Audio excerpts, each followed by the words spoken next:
Okay. So to start, we need to pick what type of thing we want to talk about. So Okay. last time we had characters was our anchor. So this time, do we want it to be a location, an object, a Mm. genre, or a scenario? O Object is the most the visual one. So the object that I had in mind was a broken clock. So, one of the things I think about is it an anthropomorphic type of clock that actually has features to it? I mean, there is a scenario where we can make it really dark and creepy, kind of like The Door.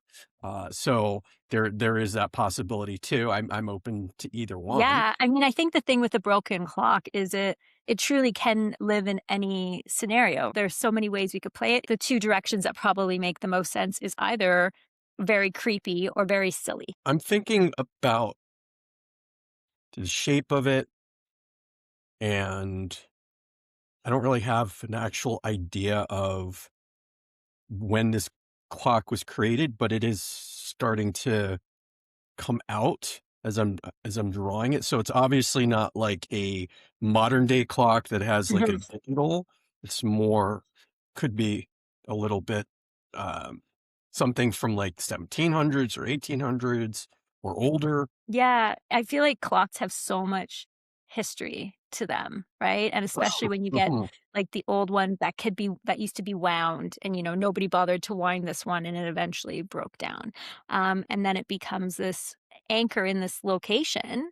And maybe it did end up in a child's room and they decided to wind it and something happened, right? And it was brought back to life. It became a character or it does exist in like a haunted house, right? And it in and of itself, tells the story of what happened in that house. So I don't know if you're seeing this, but I'm seeing it almost like it's angry. Yeah, I do see that for sure. But there could be like a reason for why it's angry. So Mhm. let's start breaking this up a little bit by panel. So we've got what we could consider to be like a close up of this clock, but it's also it may be a little bit establishing, uh, and it excuse me, um, and it may not be the first panel. I'm not sure, Mhm. um, because like where do we see this clock being? Well, that's it, and I think the fact that you just said that maybe the clock is angry also speaks a little bit to, like, what broke it, right? Like, did it is now angry because something happened that Mm. resulted in the clock breaking.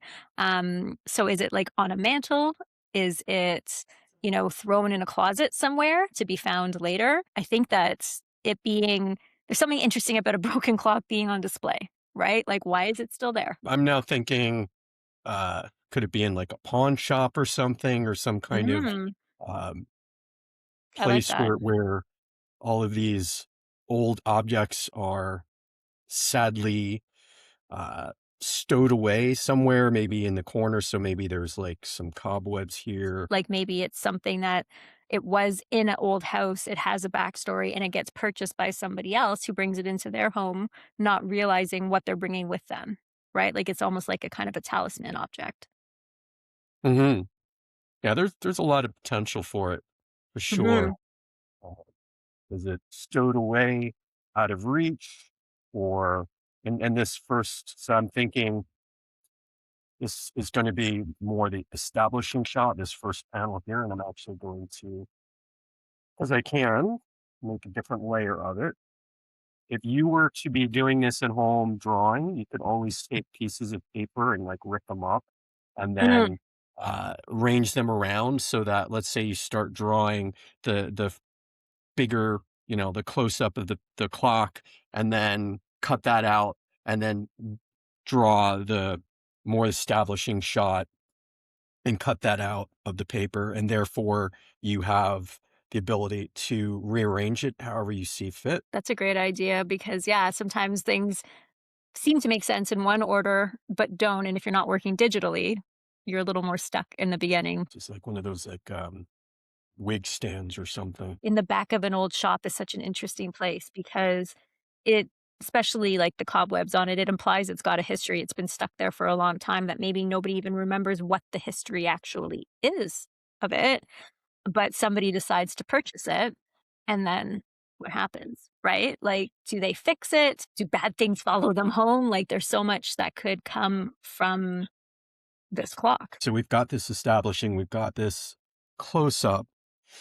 There'd be an action shot here. So what would be some kind of action that we have? Maybe someone's looking for a present and this clock catches their eye because it's so unique, right? And that's when like the shopkeeper's like, it's broken, it hasn't worked forever, it's been here. It's like, no, but I still want it, and I don't know why. Because there's something interesting about the fact that it's almost like the clock chose that person, right? It's been sitting silently on that shelf for who knows how long, but that person needs to bring it home. I'm thinking maybe it's like a little boy Yeah. who is in there with their mom Mhm.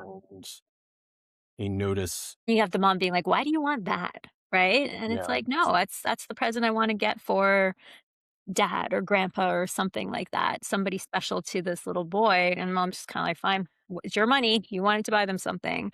Um, mhm, but and maybe that's part of that the clock choosing this child because they could it could manipulate them in some way, or the clock is the good guy and it's something that's been trapped, right? Like, almost like a Beauty and the Beast scenario. It's been mhm. something's been trapped in this clock, and forgotten for decades, centuries. There's a lot of possibility. Mhm, You can make it like dark as if it's like some kind of haunted or mhm. the object is cursed in some way, and that all of a sudden leads you to, "Oh, this is this like some kind of gothic horror type?" Because for whatever reason, I'm drawing these people as if they're from like, maybe not the Victorian age, but something a little bit past that. You can have, let's see, instead the kid looking the opposite direction. So he's looking off camera, and Mhm. the mother is having a conversation. So now that I'm seeing this silhouette here, maybe the silhouette's actually her head When you looking first towards started me. drawing it, that was, what my brain filled in, but, the wig stand also made sense, but it's sort of being this person standing there. And it could be interesting too, like, the child could be like, "Ooh, that clock, I heard it over there. It was calling to me," and the shopkeeper being like, "But it doesn't work. It doesn't make noise." Which is also like, Mhm. why is the child what's the child hearing that we can't? Right, right. The child can be like, "What are you talking about? I Yeah, it's hear like, it." yeah, it's dinging, like, it's chiming over there, and everyone else is like, "Mm, it's not," and it hasn't. But the fact that it's calling to this child, is very intriguing, right? Like, what is this? Is this a good or a bad thing? This would actually make more sense than he is staring at. So flip his head the other way. So let's see. So let's see. We're zoomed out a little bit there, almost like it's so because it almost looks like it's moving in the second panel there. I'm gonna Mhm. really play into that more, almost like it's looming it towards the kid, um, staring at it with its like the like eyebrow, Yeah. Yeah, yeah. the crack down the side right here. So yeah, it's a little bit of a ominous looking thing, but maybe this is even while it could be like a child's fable, it could be in the Mhm. vein of more like a grim, a Brothers Grimm fable those lessons are much darker and Yes. scary, really. They're almost like horror stories. Um, Many of them are, in fact, yeah, or yeah. Well, it could also be something too where the clock appears differently to the adults and the child, right? So, like how the child can hear it and they can't, maybe to them it looks kind of broken and old and menacing, but to the child, it actually looks newer and colorful. It actually looks more pleasing. So that's why the adults are like, "Why do you want that?" And to the child, they're like, "Oh, but it looks great," which again goes back to that kind of grim fairy tale where it's like, there's something wrong with it, and it's sneaking its way into the house via the child. okay, so this can overlap a bit, and Mhm, then I'm thinking, let's see here. You have the shopkeeper here, maybe. This could be some gentleman kind of in the foreground mhm. talking to the prospective customer.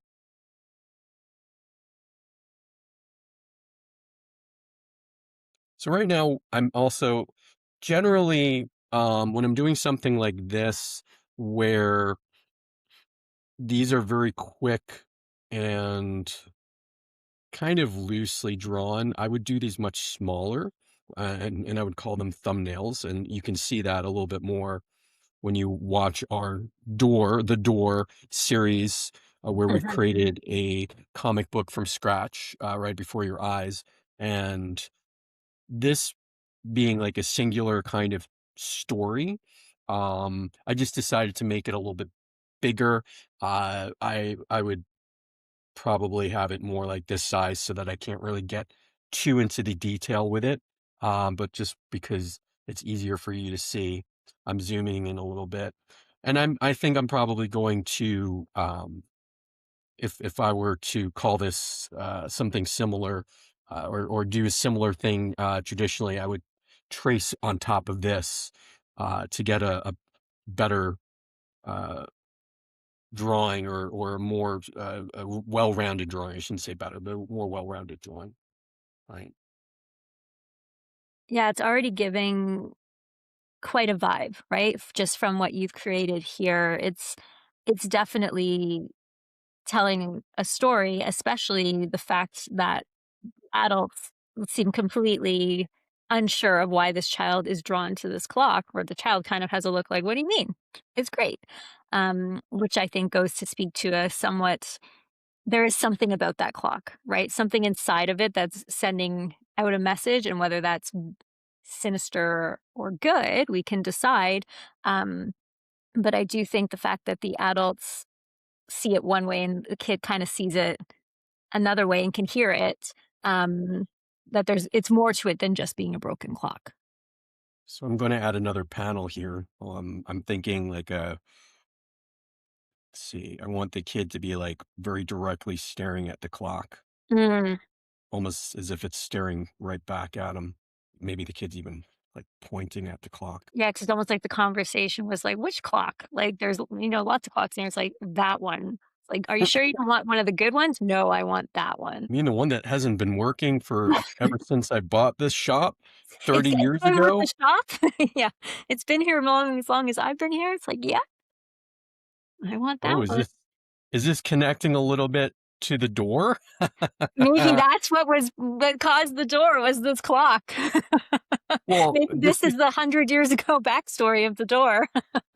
yeah, what I kind of find interesting is like we're not saying that the clock was there mysteriously, but we're kind of saying like for whatever reason it's been there for a long time, and Mhm. maybe the shopkeeper doesn't want his customers to think he's crazy by saying, It was there when I got here, Just and gonna say nobody." nobody's ever knew where it came from. It just appeared one day and it's been on that shelf ever since, but that sounds crazy, so I'm just gonna say I've had it a long time. Yeah, exactly. So I think visually it's kind of simple, in that we've it, the first panel, we're introducing the clock, the like I guess I could even, let's see, maybe even we see a little bit of the top of the hat of the kid or something like that, so that we see that there's another person next to her, right? And then we've Mhm, got this second panel towards the kid, and then we now have panel three, where it's pulled out. It's a little bit more of an actiony type of shot. It's not mhm. completely so, but we're seeing full figures, and we're seeing them do something, which is like talking and gyrating their arms and Yes. stuff.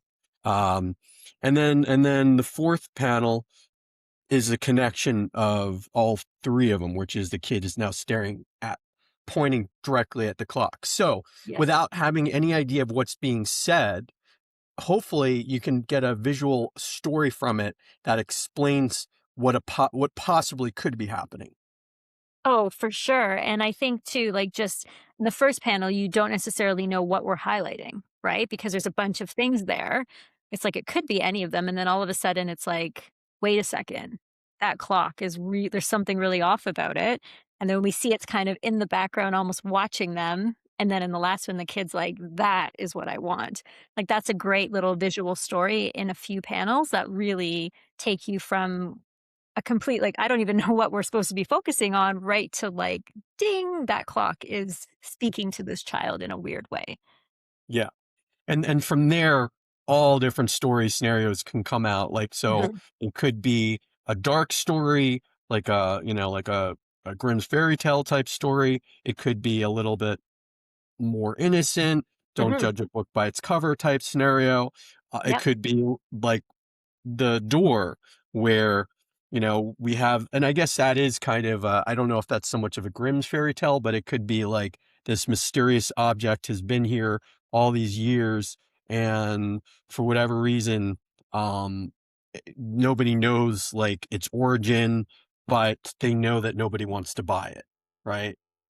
Exactly, and it could be the kid working to fix it and managing to fix something, and then it something inside of it coming alive and giving the story, or the kid getting pulled back in time to the moment the clock broke. Like, there's so many directions we could take it. It could be a completely innocent little, like, "You freed me, woohoo, we're now buddies," like, that you could take with this one object, and send it in any direction, but I think the connection of the broken clock and the child is the strength of it, right? Because right there, it's the 2 of them almost like this buddy idea, but is one good and one evil? We don't know. Maybe the kid is evil, like, and the clock is, was something sweet and innocent, and the kid's the bad one. Like, there's many directions we could take it, but already you're intrigued. Like, I'm already intrigued to be like, "Okay, what's gonna happen? Once that clock comes off the shelf, what's gonna happen to it?" So, challenge for you Mhm. as a writer, could you come up with a compelling story with the dialogue just from this to end this story on this page? So, yes, I think that we could absolutely do that, where it starts we enter the shop. The child is looking for a present for a loved one. They only have a few dollars to spend. The shopkeeper sends them to the back area. That's where we keep our inexpensive stuff. There's some neat things. Take a look around, see what you can find. The child looks around, and the clock catches their eye. And the first thing the shopkeeper tells him is like, "Oh, that old thing? That's been here forever. And to be honest, it hasn't ever worked. But if you want it, I'll give you a good price." Mom tries to convince him he does not want the clock. Get something else, get something better, spend your money on something that works. The child cannot be swayed because what the child sees in the clock is different to what the adults see in the clock. The child can hear it chiming, the child looks at it and it looks new and perfect and shiny. The adults can see the truth, that it's broken, that it doesn't work, that it's creepy in all these ways.